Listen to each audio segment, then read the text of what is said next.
참 예수님,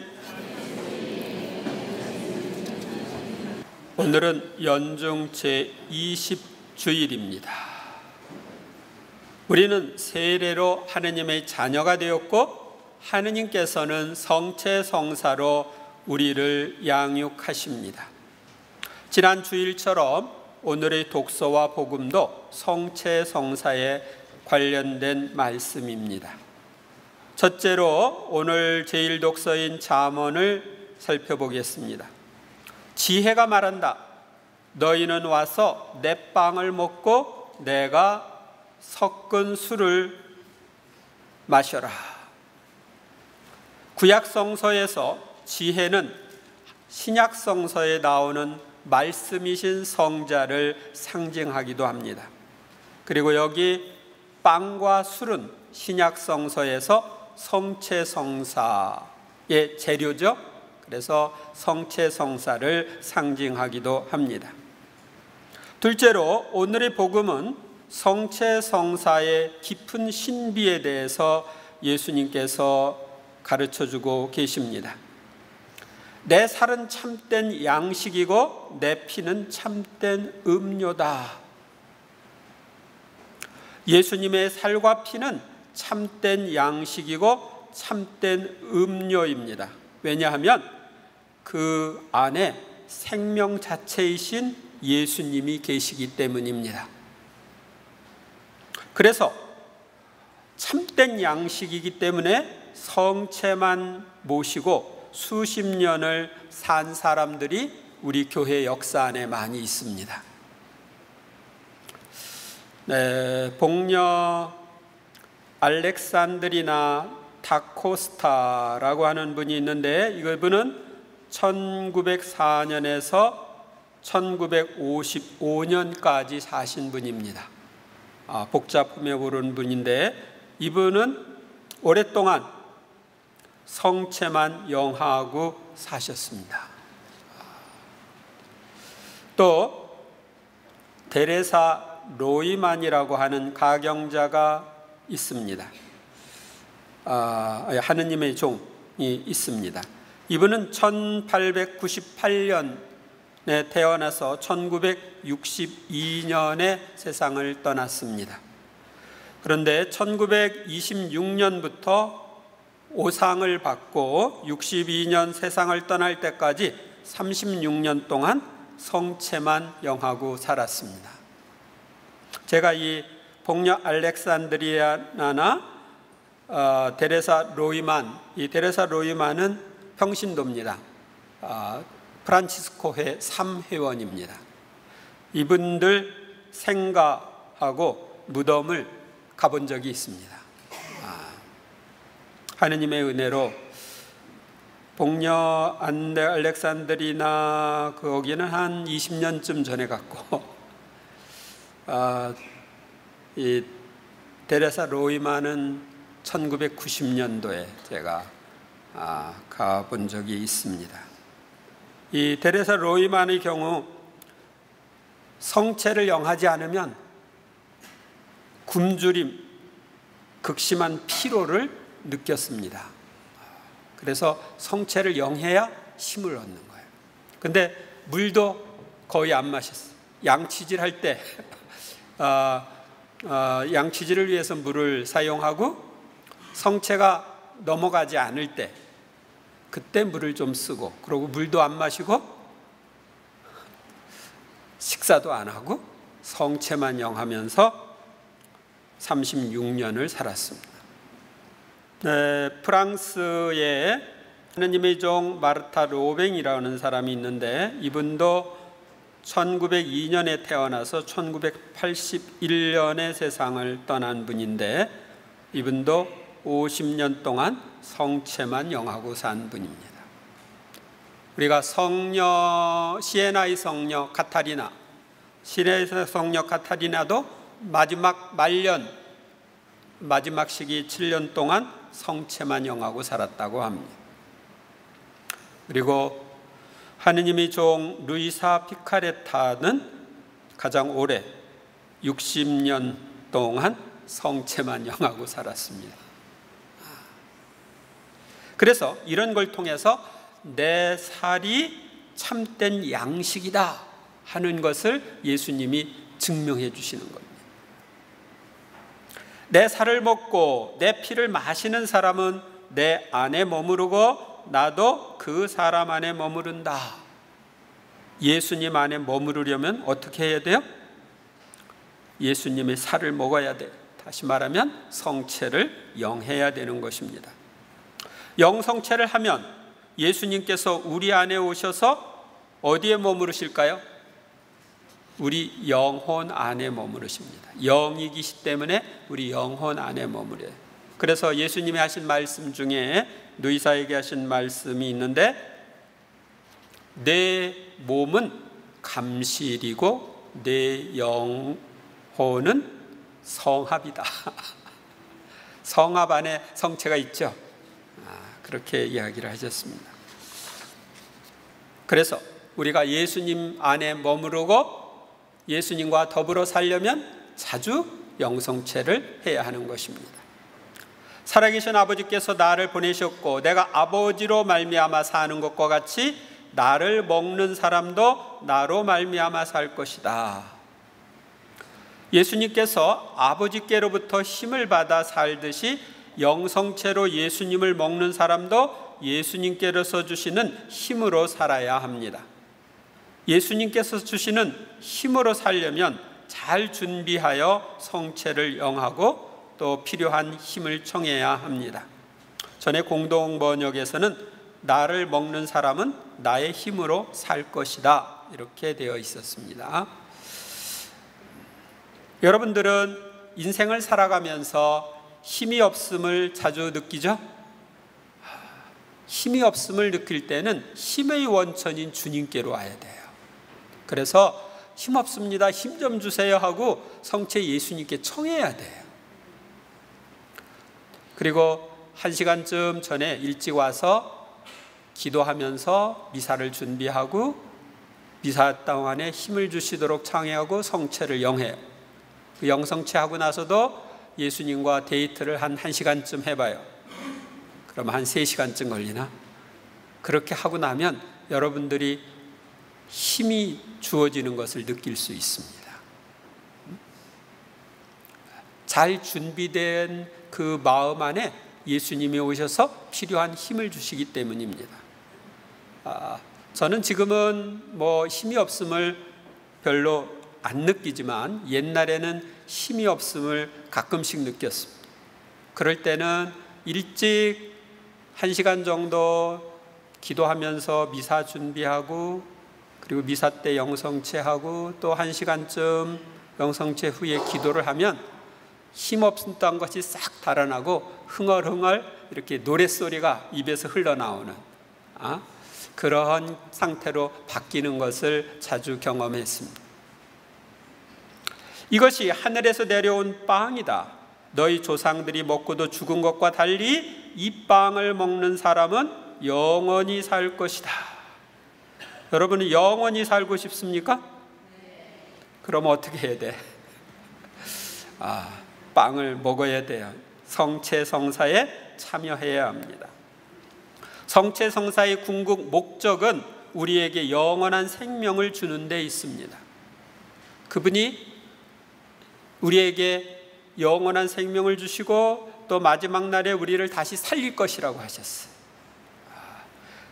그래서 영성체를 하고 살았던 성인들 중에는 유해가 썩지 않는 사람들이 가끔씩 있습니다. 그 중에 최근에 우리가 볼 수 있었던 분은 오상의 비오 신부님입니다.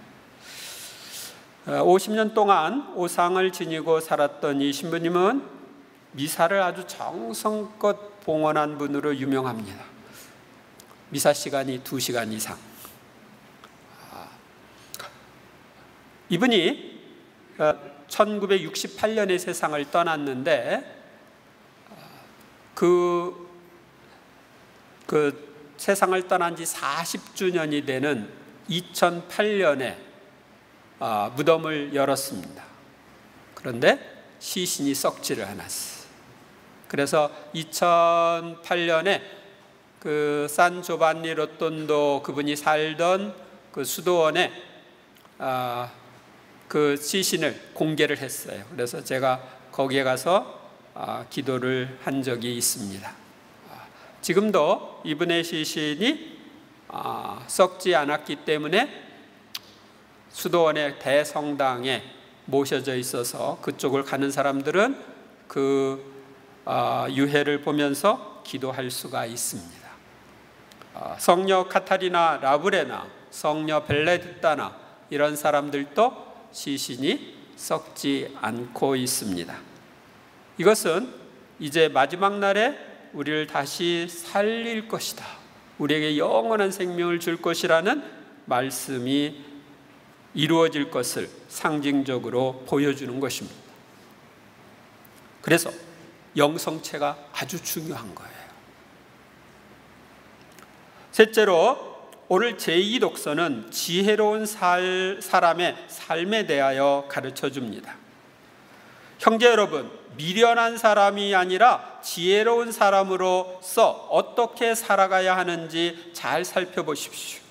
여러분은 미련한 사람이 되고 싶어요? 지혜로운 사람이 되고 싶어요? 물어보나 마나다. 성체 성사를 통해 지혜이신 예수님을 모시고 사는 사람은 지혜로운 사람으로 살아야 합니다. 그렇게 하기 위해서는 어떻게 살아야 하는지 오늘 제2독서가 구체적으로 이야기해 줍니다. 시간을 잘 쓰십시오. 지금은 악한 때입니다. 지혜로운 사람은 시간을 낭비하지 않고 잘 씁니다. 시간은 뭐예요? 시간은 금이다. 그런데 저는 그렇게 말하지 않습니다. 시간은 생명이다. 금보다 더 귀한 게 생명이죠. 근데 내가 80년이면 80년이라는 이 시간을 써야 되는데 이 시간이 끝나면 나는 죽어요. 그러니까 내가 시간을 낭비한다고 하는 것은 내 생명을 낭비하는 거예요. 그런데 여러분들이 그동안에 시간을 낭비했어요, 안 했어요? 얼마나 많이 했어요? 쓸데없는데 시간을 너무 많이 보냈죠. 그러니까 그래서 시간을 낭비하는 것, 이것을 우리가 줄여야 하겠어요. 저도 제 생활을 살펴보면 너무 시간을 많이 낭비했다. 만약 내가 철저하게 잘 살았다면 이 일을 지금보다 2배는 더 했을 거다. 그렇게 생각할 정도로 쓸데없는데 시간을 썼던 것을 봅니다. 그래서 우리는 시간을 잘 써야 됩니다. 낭비하지 않고. 그 다음에 16절이 그렇고 17절에 보면, 그러니 어리석은 자가 되지 말고 주님의 뜻이 무엇인지 깨달으십시오. 지혜로운 사람은 주님의 뜻이 무엇인지 깨달으려고 힘쓰고 주님의 뜻대로 사는 사람입니다. 주님의 뜻대로 산 것만 영원히 남습니다. 그래서 시간을 낭비하지 않고 주님의 뜻대로 우리는 살아야 합니다. 술에 취하지 마십시오. 거기서 방탕이 옵니다. 오히려 성령으로 충만하십시오. 지혜로운 사람은 술 취하지 않고 방탕하지 않으며 성령으로 충만한 생활을 하는 사람입니다. 그런데 그동안에 술 취한 적 있어요, 없어요? 여성들은 별로 없을 것 같고 남자들은 좀 있겠죠. 그러니까 술 먹는 동안에도 시간 낭비하고 술 깰 때까지 일을 못하니까 시간 낭비를 합니다. 그리고 술에 취해서 정신이 흐트러지다 보니까 방탕의 길로 가기도 합니다. 우리는 성령으로 충만해지라는 이 말씀대로 성령으로 충만한 생활을 해야 합니다. 시편과 찬미가와 영가로 서로 화답하고 마음으로 주님께 노래하며 그분을 찬양하십시오. 지혜로운 사람은 시편과 찬미가와 영가로 주님을 찬양합니다. 진정한 마음으로 주님께 노래합니다. 가사에 자기 마음을 담아서 주님을 찬양하기 때문에 노래로 하는 찬미는 2배로 기도하는 거다. 가사로도 기도하고 곡으로도 기도하고. 그러면서 모든 일에 언제나 우리 주 예수 그리스도의 이름으로 하느님 아버지께 감사를 드리십시오. 성체를 영하는 지혜로운 사람은 모든 일에 언제나 예수님의 이름으로 하느님 아버지께 감사하는 사람들입니다. 감사하면 할수록 감사할 거리가 많이 생깁니다. 유유상종이라는 말이 있죠. 같은 것끼리 모이는 거예요. 그러니까 감사하면 감사할 거리가 계속 주어지는 겁니다. 성녀 소아데레사는 그렇게 이야기했다고 합니다. 하느님께서 주신 은혜에 대해서, 한 가지 은혜에 대해서 감사하면 하느님은 10가지 감사할 거리를 만들어 주신다.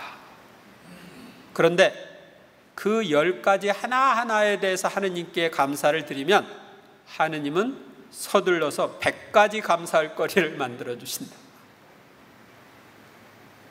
감사할수록 감사할 거리가 자꾸 생기고, 감사의 눈으로 보면 모든 것이 감사하는 거예요. 그래서 데살로니가전서 5장 18절에 보면 모든 일에 감사하라고 했습니다. 모든 것에 우리가 감사해야 합니다. 여러분들은 이 지상의 삶으로 끝나기를 원하십니까? 아니면 영원히 살기를 원하십니까? 그러면 영원한 생명을 얻으려면 어떻게 해야 됩니까? 영원한 생명을 가지신 예수님을 내 안에 자주 모셔야 합니다. 그런데 성체를 한 번 영한 사람하고 10번 영한 사람하고 누가 영원한 생명을 더 풍성하게 누릴까요? 많이 영한 사람이 더 풍성하게 누리겠죠. 그래서 여러분들이 성체를 영할 기회가 있으면 놓치지 마세요. 그 기회를 놓치면 그 기회는 다시 안 옵니다. 왜? 오늘 그 기회가 있었는데 오늘 내가 영성체를 못했어. 그러면 오늘은 지나가고 다시 와요, 안 와요? 안 와요. 내일 기회는 내일 거예요. 그래서 내가 오늘 영성체를 못했으면 그것은 영원히 못하는 거예요. 오늘 것은. 그래서 기회가 닿는 대로 자주 잘 준비해서 성체를 영함으로써 여러분들이 영원한 생명을 누려야 합니다. 예수님은 당신의 살을 먹는 사람은 당신 안에 머무를 거라고 하셨습니다. 여러분이 예수님 안에 머무르고 싶으십니까? 예수님과 더불어 살고 싶으십니까? 그러면 어떻게 해야 됩니까? 자주 영성체를 해야 합니다. 또 여러분이 인생에서 필요한 힘이 있을 때 어디로 가야 됩니까? 성체 예수님께 가서 힘 좀 주세요. 힘이 없습니다. 하고 청해야 됩니다. 그때도 자주 성체 조배하고 잘 준비해서 영성체함으로써 우리는 힘을 얻을 수 있습니다. 그리고 성체를 영한 사람들은 지혜롭게 살아야 합니다. 지혜로운 사람으로 살아야 하는 것입니다. 시간을 낭비하지 말고 주님의 뜻이 무엇인지 분별하고 그 뜻을 이루어 드리려고 그러고, 왜? 그 주님의 뜻을 이룬 것만 영원히 남아요. 술 취하지 말고 성령으로 충만해야 합니다. 하느님께 시편과 찬미가 영가로 감사 찬미를 드리면서 모든 일에 감사하는 생활을 해야 합니다. 그렇게 했을 때 우리는 이 지상에서도 천국의 삶을 사는 거예요. 행복하게 살 수 있는 거예요. 이번 한 주간 동안 내가 그렇게 살았는지 한번 살펴보시고 성체 예수님과 더욱 가깝게 지내고 그분께서 이끄시는 대로 따라 살면서 지혜롭게 사는 여러분이 되시기를 바랍니다.